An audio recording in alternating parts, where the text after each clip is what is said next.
Buen día, mi nombre es Laura Camila Zay.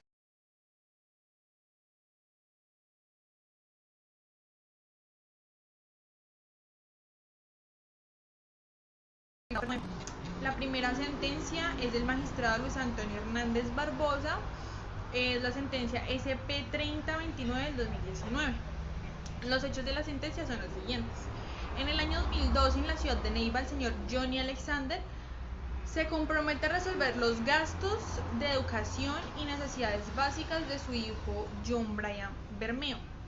En el momento en el que se entera que su hijo inicia una nueva carrera y se muda de ciudad de Manizales, ya siendo mayor de edad, suspende esta cuota a la cual se había comprometido, sustentando que esta no era el acuerdo que ellos habían realizado inicialmente.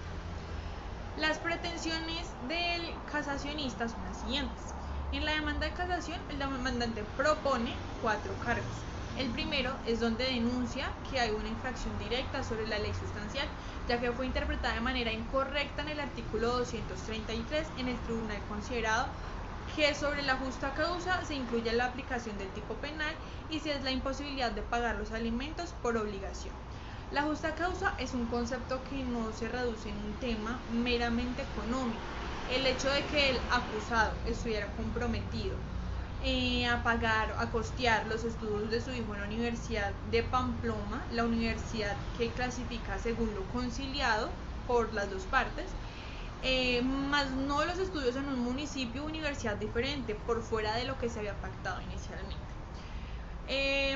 Por tanto, deduce que cambiar de universidad y de ciudad sin consultarlo anteriormente con él, su hijo incumplió la convención inicial, por lo tanto el padre ya no está obligado a sostener la educación de su hijo. El segundo cargo, con fundamento en la denuncia de la infracción indirecta de la ley por haber incurrido en el menor hecho falso juicio de identidad, influencia algunos medios de prueba y modifica otros, como en el contenido donde se otorga el alcance que no se considera por el cambio de ciudad, debido a que el pacto inicial hacía referencia a que sería en la ciudad de Pamplona y fundamenta que mientras los términos de conciliación se respetaron, el acusado cumplió con su compromiso. Las pruebas recolectadas en el expediente, destacado de la declaración de María del Carmen Falla, madre del beneficiario. El tercer cargo demanda la ilegalidad de la sentencia por haber incurrido en el juzgado en un error de derecho falso, juicio de convención. Dicho error manifiesta que la versión negada es la prueba estipulada por el alcance de la ley otorgada. Se concreta en términos de conciliación pagar alimentos y universidad mientras el beneficiario reside y estudia en la ciudad de Pamplona, condición que el joven no cumplió. Por tanto, el padre no se vería obligado a seguir cumpliendo con la parte del trato. Argumentos de las partes intervinientes. El demandante fundamenta que la norma castiga en infracción cuando se omite el deber de alimentar sin justa causa. Por tanto, él se considera que la justa causa estaba configurada en el cumplimiento de su hijo al no cumplir con las condiciones pactadas en la conciliación inicial. Él considera que se encontraba autorizado para dejar de pagar los alimentos a su hijo por el incumplimiento de este al mudarse de ciudad. El segundo interviniente es la Procuraduría, la cual considera que cuando se habla de tipo penal en el pago sin justa causa, su sentido o definición es muy amplio, pero coincide con que se cumplió el acuerdo mientras se respetaban las condiciones pactadas del inicio. La actitud inconsultada que realizó el joven sí constituye una justa causa, haciendo creerle a su padre que ya no está obligado a las condiciones que se habían pactado. Y finalmente la Procuraduría solicita casar la sentencia y absolver al acusado. El tercer interviniente es la Fiscalía, el cual solicita que la sentencia se mantenga según se manifiesta en el primer cargo.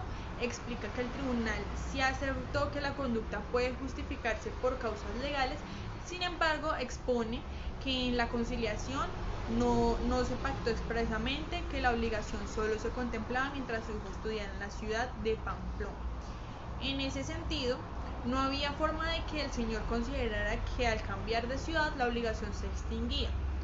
Esta obligación surge de la ley, así también el joven estudie sin importar dónde él debe permanecer con su obligación. El segundo cargo no puede aceptarse, pues la obligación es legal y no convencional. Sigue de igual forma concreto pese a que su hijo estudie en otra ciudad. En el caso de no cubrir los gastos de su educación, sí debe solventar pues sus necesidades. En el tercer caso, no se encuentran razones para aceptar el acuerdo respecto al cruzar las obligaciones si el hijo no cumple su compromiso en quedarse en la ciudad específica. Conclusión que el tribunal defendió. Fue una interpretación que él realizó bajo su autonomía sin tener en cuenta los efectos jurídicos que se traerían con esto. Las consideraciones de la Corte son las siguientes. La Corte se manifiesta en primera forma ante los tres primeros cargos donde inició, que presenta el mismo aspecto, y la ausencia de legalidad de la sentencia por haberse conocido los efectos que traerían el acuerdo que se plasmó entre Johnny Alexander y su hija.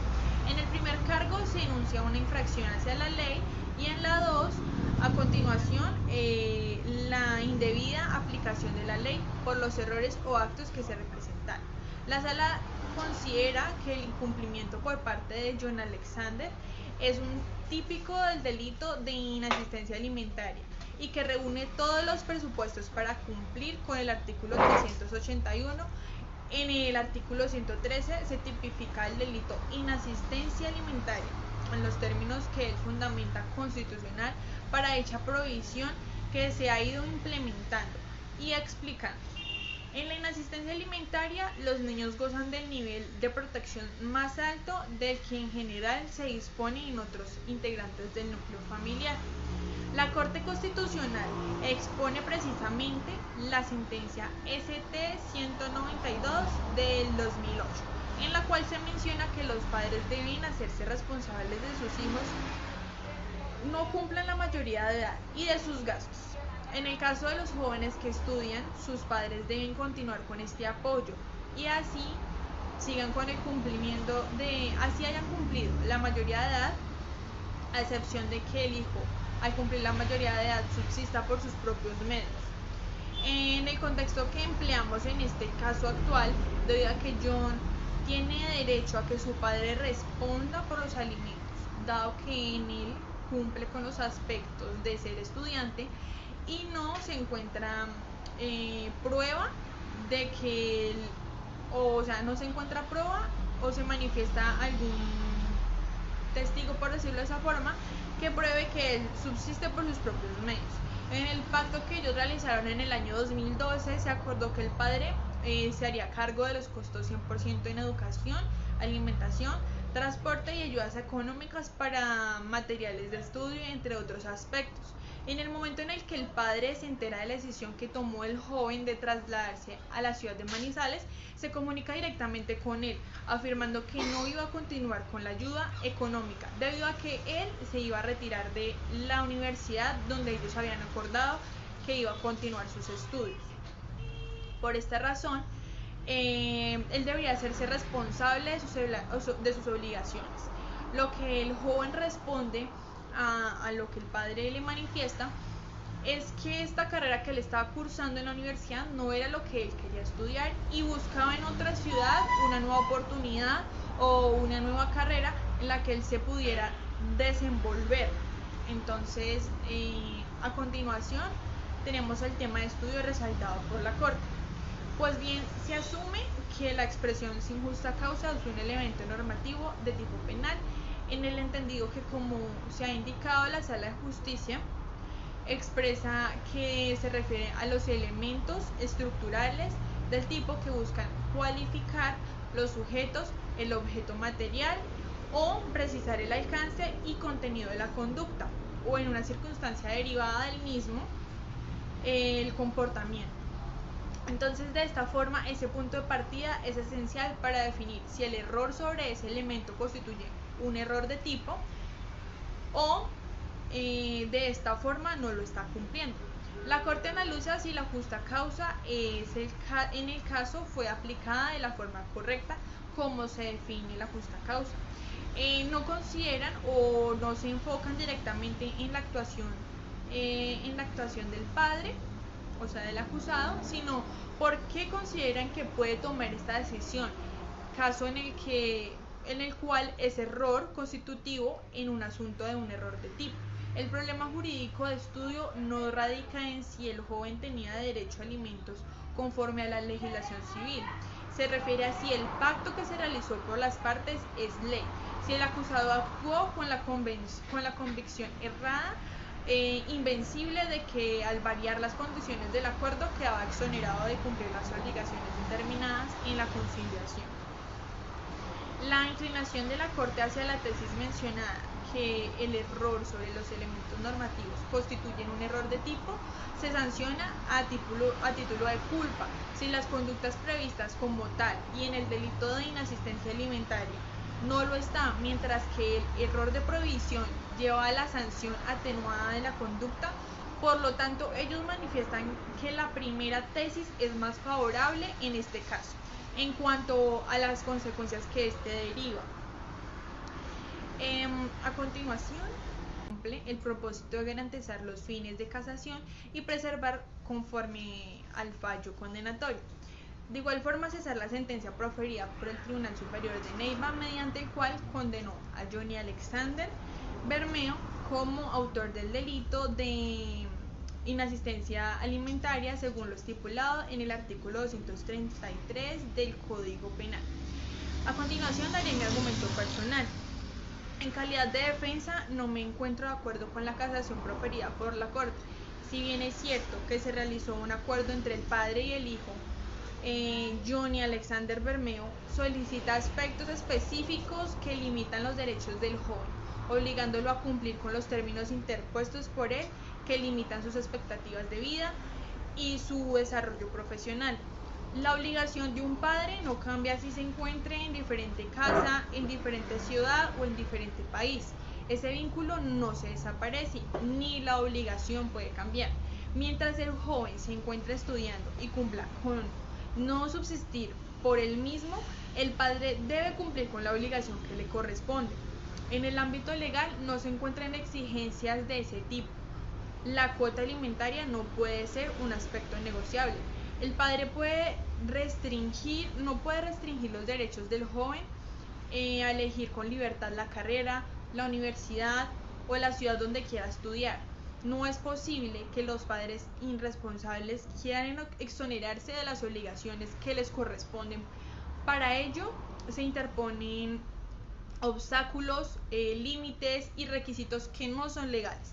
En este caso debe tener un estudio de trasfondo social, debido a que es una cadena que afecta al aspecto social en general desde la familia, y podemos observar cómo se forman y se desarrollan los jóvenes en el compromiso de los padres, porque el compromiso de los padres está el futuro de todo el país. No es algo tan sencillo como que un padre deje a la deriva a una persona que él mismo trajo al mundo, una persona que puede ser un profesional y aportar un crecimiento a la sociedad, pero por límites y requisitos que no puede cumplir, en este caso que no puede cumplir de su padre, sea otra persona del común con problemas económicos, físicos y psicológicos.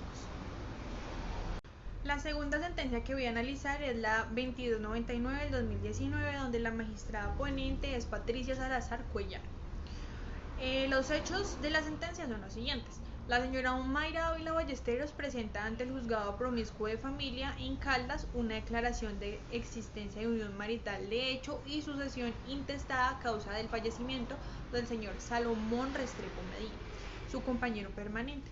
Para ello aportó un certificado de registro civil de nacimiento del hijo Edwin Restrepo Ávila, el cual fue registrado en 1991, atribuyéndole la paternidad de este.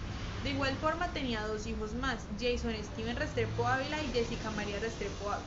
La señora Mayra Ávila Ballesteros, acusada de ocultar información a la Notaría Única del Circuito debido a que anteriormente ya había sido registrado Edwin como hijo de Carlos Elías Caballero y Mayra Ávila Ballesteros con el nombre de Edwin Elías Caballero Ávila.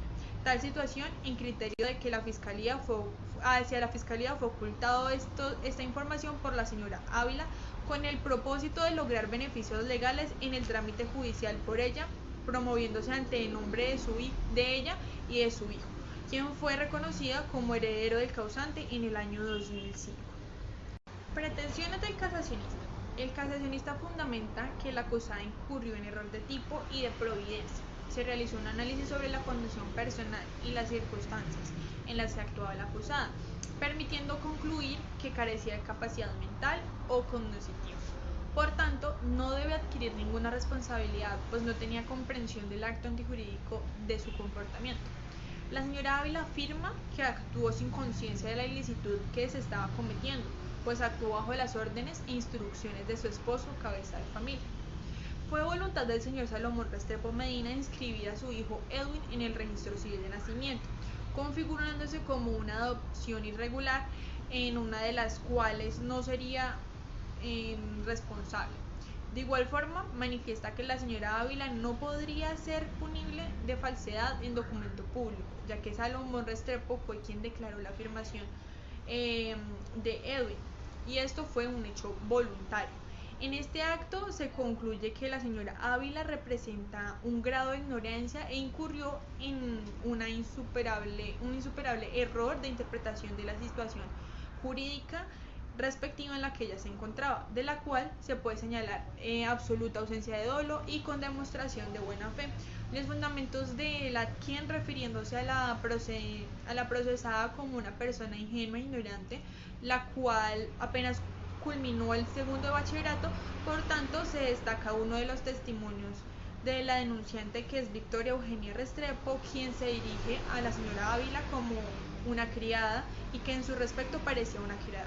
Por tanto, el proceso hacia alguien que no tiene la capacidad mental e intelectual de medir estas consecuencias, a ello aportando que no es falso el registro civil que se presentó, debido a que no fue creado por ella, elaborado por ella, ni tampoco fue firmado por ella. Respecto al análisis del planteamiento que se realiza sobre la declaratoria de nulidad al tribunal, incurrió en una serie de actos en los cuales se viola el derecho a la procesada en el derecho de defensa, y lo fundamenta de la siguiente forma. La acusada no fue citada respectivamente, pese a que la Fiscalía y los representantes de víctimas tenían sus datos específicos. La declaratoria de persona ausente fue indebida en el proceso inicial, ya que se transmitió bajo los artículos de la Ley 600 del 2000 y luego se cambió por el nuevo procedimiento sin anularse el anterior. Se vulneró el non bis idem, dado que el asunto fue fallado en un proceso por falsedad ideológica en material del documento público. De igual forma, Edwin Ávila fue vencido en un juicio sin ser vinculado. El presente proceso debió haber sido precluido, dado la existencia del prejuicio de nulidad civil en lo penal. La acción penal está prescrita, pues además del fraude procesal se ejecutó en el momento en el que Salomón Restrepo registró al niño. No puede haber fraude procesal sin un elemento material. No hay prueba activa de que el registro civil de nacimiento es falso, y se debe respetar los derechos de Edwin Restrepo, quien siempre se identificó con este apellido.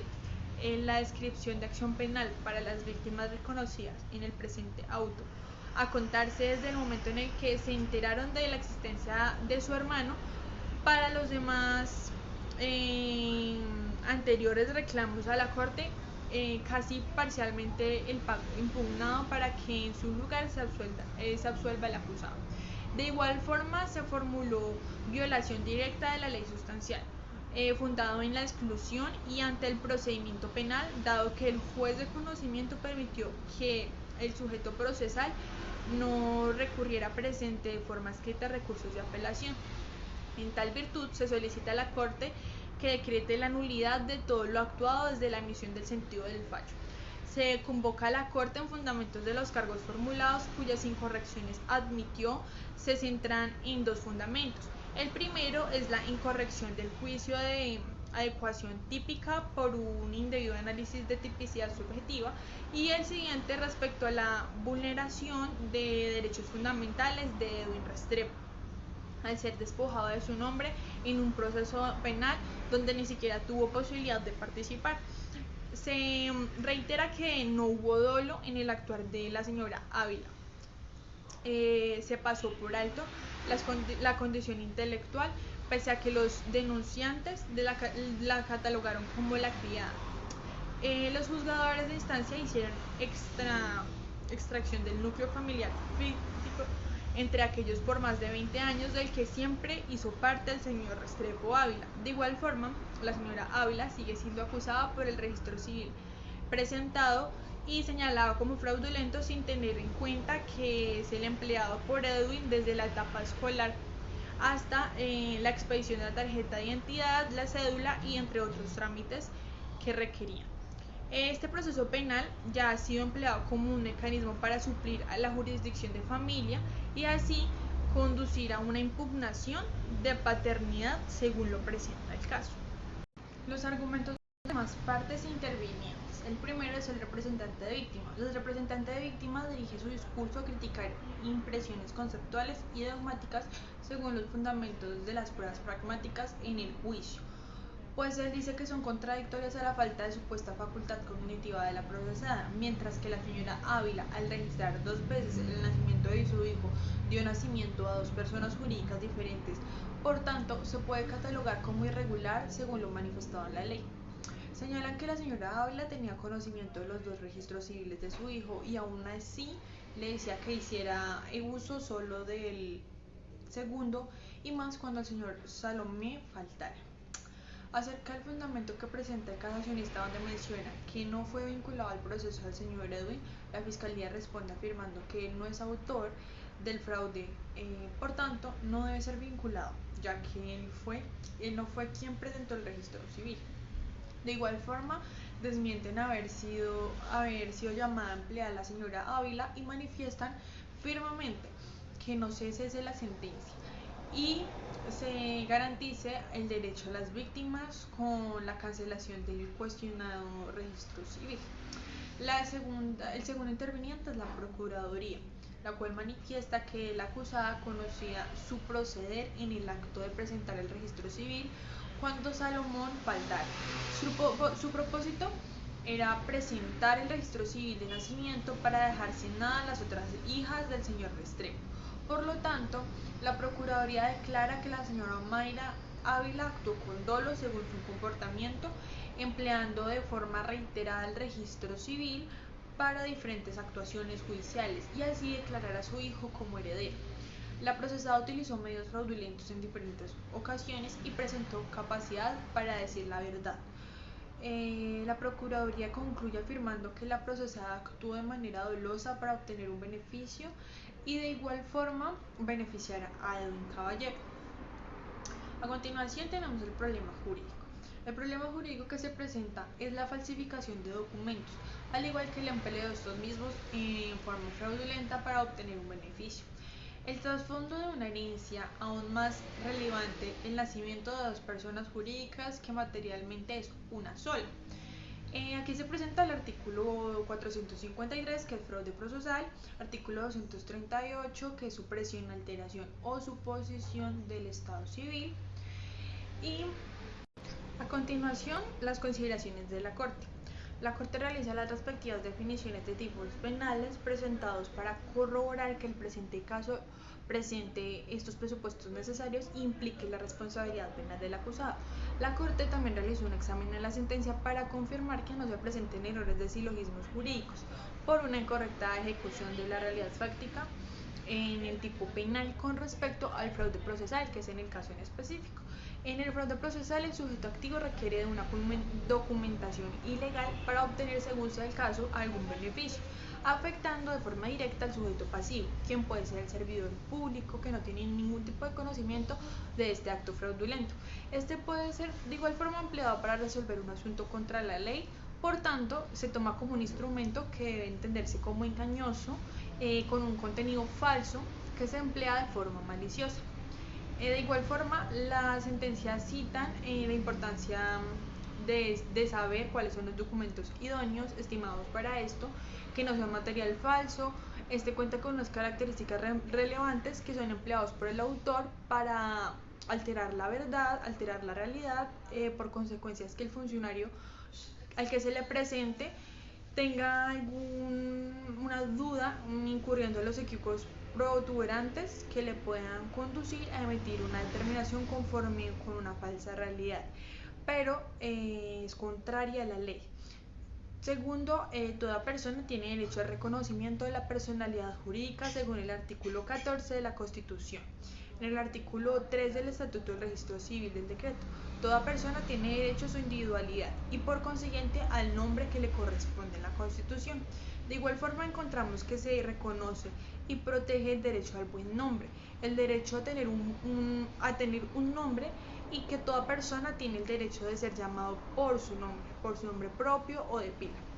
Entonces se cita de igual forma que la función de los estados civiles es demostrar la capacidad de la persona para que ésta pueda tener ese título de derechos y obligaciones.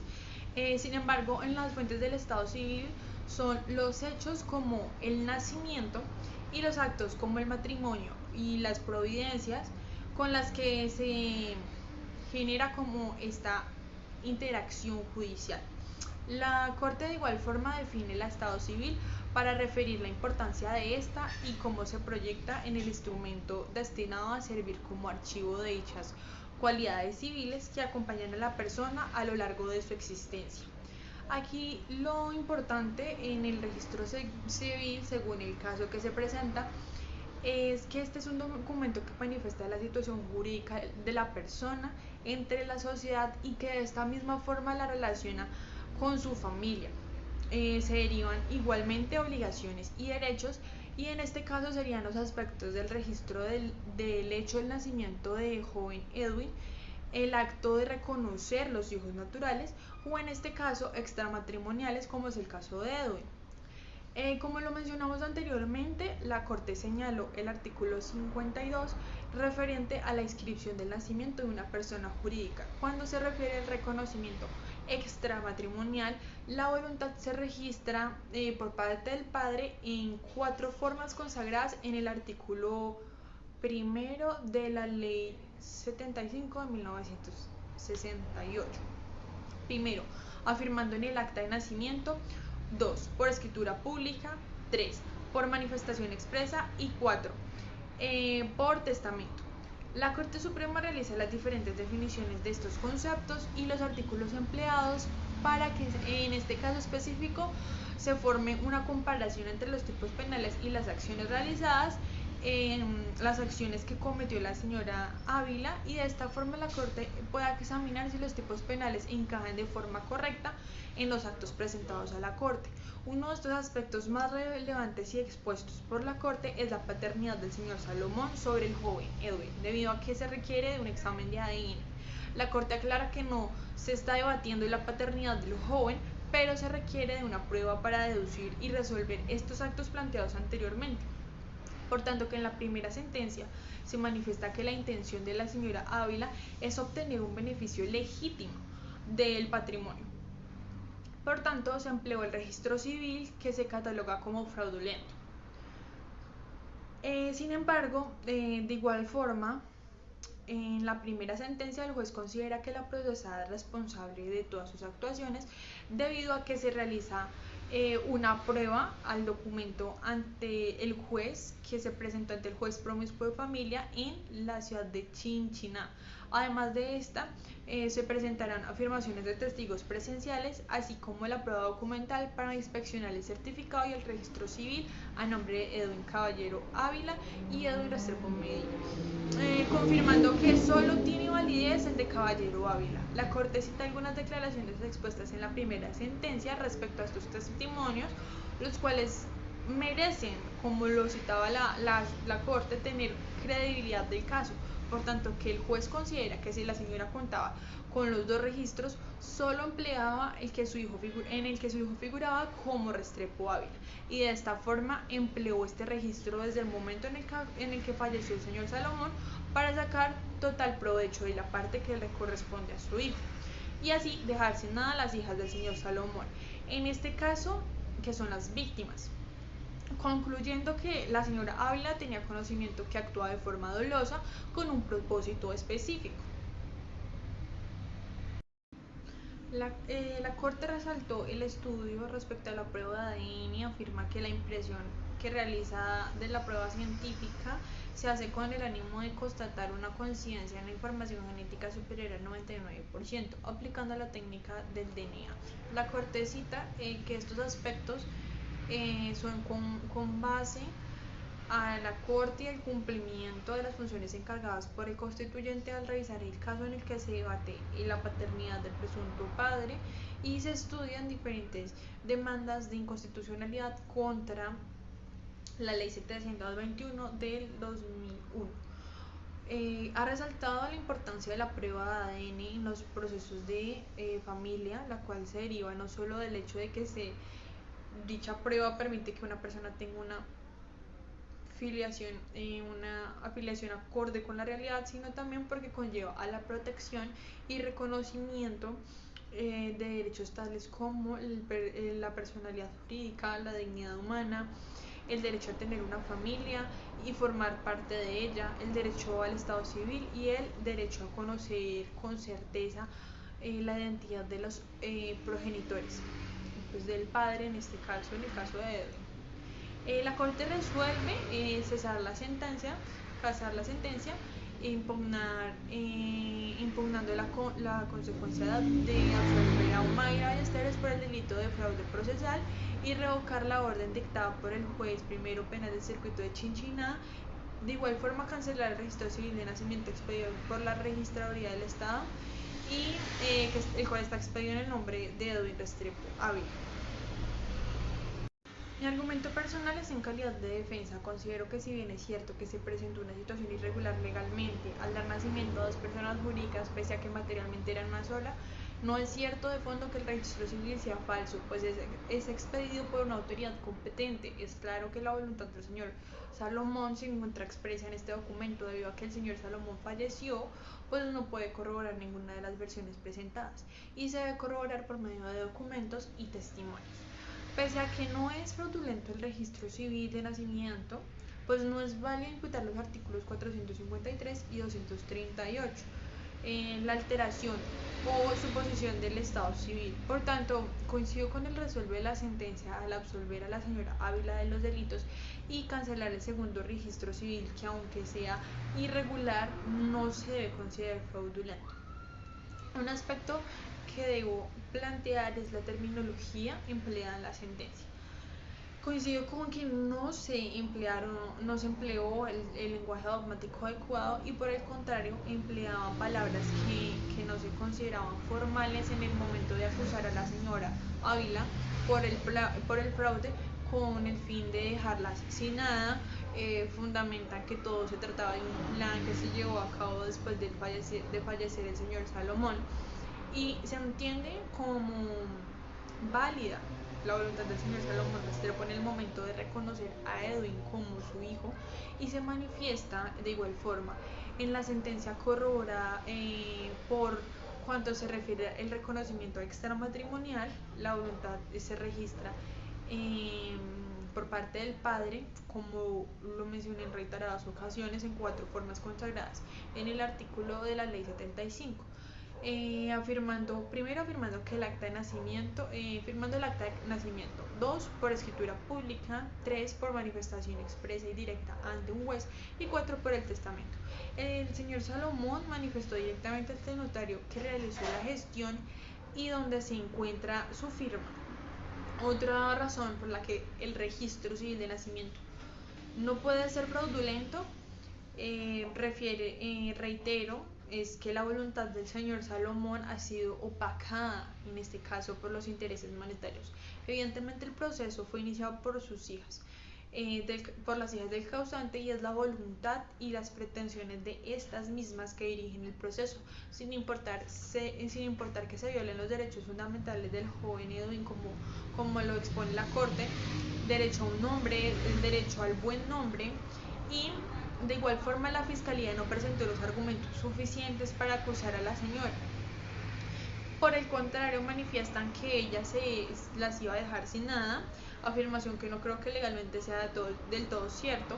Ellas dieron inicio al proceso pero no aportaron lo suficiente a este como obligación de las partes, simplemente fue un hecho irregular que no se podía pasar por alto y sí se debía registrar como un precedente que aportara a la resolución de casos futuros, debido a que ante la ley no es correcto dar vía a dos personas jurídicas, siendo esta pues la misma, siendo esta una sola, pues se afecta el sistema jurídico. Por esta razón, comparto resuelve donde se absuelve a la señora Mayra, ya que en realidad no estaba incurriendo en ninguna conducta típica. Si bien es cierto, analicemos de fondo la situación, uno de los principales participantes es el señor Salomón Restrepo, como lo han narrado los testigos. Él fue quien incitó a que los hechos se realizaran de esta forma y registrar al joven Edwin como su hijo, pese a que tenía conocimiento de que no era suyo, hecho que no era desconocido para las personas a su alrededor, inclusive a sus hijas. Por tanto, la voluntad estaba expresa ante el acto de él reconocer. Por último tenemos el salvamento de voto de José Acuña, Eider Patiño, Raúl Cadena, Eugenio Fernández. Los magistrados salvaron voto a la decisión mayoritaria que absolvió el delito de fraude procesal a la señora Ávila. Hacen un resumen de los hechos que anteriormente encontramos en la sentencia, en la que resalta que la señora Ávila registró 2 veces a su hijo Edwin, por tanto ya tenía conocimiento de los 2 registros civiles y ocultó el primero de ellos al juez de la República, que administró justicia sobre la exhibición del primer registro de nacimiento, lo que permitió que el funcionario general auto 25 reconociendo a Edwin en el año 2005 como heredero. Para estos magistrados es evidente que la señora Ávila provocó el error ante el juez para que su hijo obtuviera el beneficio de ser heredero, como se menciona anteriormente. En este proceso penal subyace un problema jurídico de naturaleza que pertenece al derecho de familia. Por tanto, o sin embargo, el juez penal le corresponde decidir en qué afectó o cómo se afectó y cómo se establece la materialidad y responsabilidad en el delito, pues existen 2 registros civiles de nacimiento que pertenecen a una sola persona. De igual forma, refutan los fundamentos anteriormente presentados y consideran que la señora Omaira es una persona capaz, biológica y jurídicamente conocedora de los hechos, que reconoce quién es el verdadero padre de su hijo, tiene conocimiento de los 2 registros civiles de nacimiento y aún así quiso beneficiar a su hijo hereditariamente, pese a que no era el hijo biológico del causante. Pero en sus fundamentos citan el artículo 11 del Estatuto del Registro Civil de Personas, al igual que el artículo 42, donde se manifiesta que el estado civil de la persona lo determina la ley y no la voluntad de las partes. De igual forma citan que el registro de nacimiento de cada persona debe ser único y definitivo, por tanto solo es válido el primer registro realizado por la señora Ávila. Inmediatamente pierde validez el segundo registro realizado en 1991. En este sentido y entre los en esta forma los magistrados generan un debate en la decisión de la mayoría, termina en que el tema de la familia, de la crianza, es un problema para resolver de forma hereditaria que resulta ajeno al fraude procesal. Tampoco tiene alcance el derecho civil, ya que pertenece al derecho de familia. Este es un problema de naturaleza penal que le concierne a la sala penal, es pues resolver lo que en realidad le concierne, es resolver la existencia de estos 2 registros de nacimiento en una sola persona con distinto padre. El único documento válido y exigible es el primer registro. Claro está que la madre biológica hizo reconocer a su hijo como heredero ocultando el primer registro y utilizando solo el segundo. Por lo tanto, la señora Ávila actuó de forma fraudulenta y realizó ante un funcionario público que administra justicia para que se adelantara la sucesión de Salomón Restrepo, pues el juez fue engañado y como consecuencia profirió el auto en el que fue beneficiado su hijo. Se concluye que la señora actuó en conocimiento de su voluntad y ánimo de engañar, teniendo conocimiento de la realidad de la existencia de los 2 documentos, cuando era exigible, se le exigía y podía obrar de una manera distinta a la capacidad de comprensión y determinación con que ejecutó la acción ilícita. Muchas gracias por su atención y feliz día.